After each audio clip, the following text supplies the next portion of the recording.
An object has three forces acting on it as shown in the diagram. So we've got this point here, which is the object. We've got a force of 4 newtons acting downwards, we'll call that F1. A force of 5 newtons acting to the right, we'll call it F2. And a force of 12 newtons acting at 30 degrees to this horizontal here. This is I, this is J. So writing each force in component form. Now we can either write it in the IJ format, but I prefer to use the column vector format. So F1 is 0 minus 4 because it's acting downwards. F2 is 5, 0.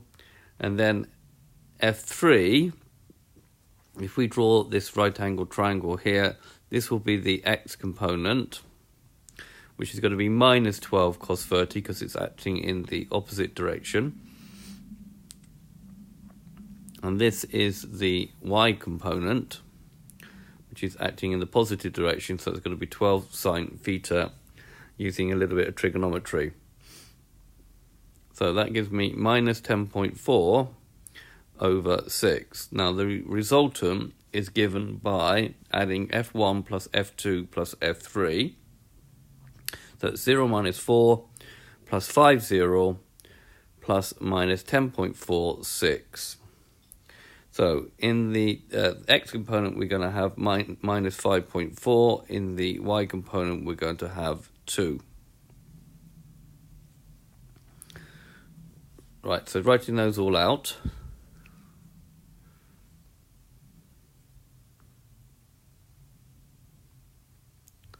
So here we have F1 acting downwards. So we're going to draw a diagram now. And then we're going to have F2. So it's F1 plus F2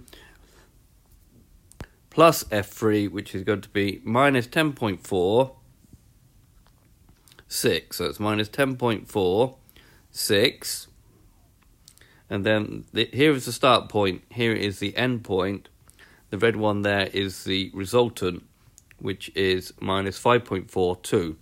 So we can see that's minus 5.42. It's called the resultant force.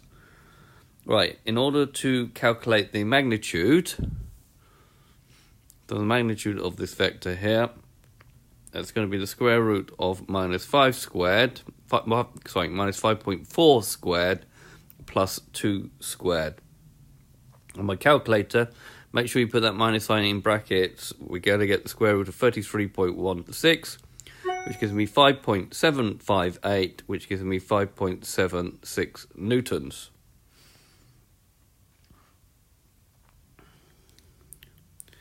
Let theta be the angle with the positive x direction.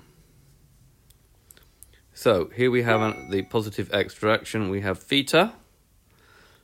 We're going to find that angle, but before we do that, let's consider this right angle triangle and find this angle here, alpha, and then take the result away from 180 to get theta.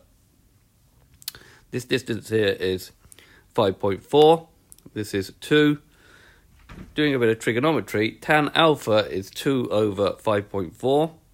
It gives that alpha is tan to the minus 1 of 2 over 5.4, which gives that alpha is 20.32 degrees.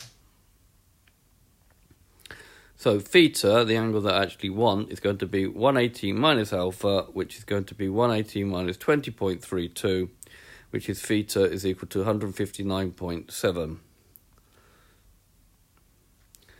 The resultant force is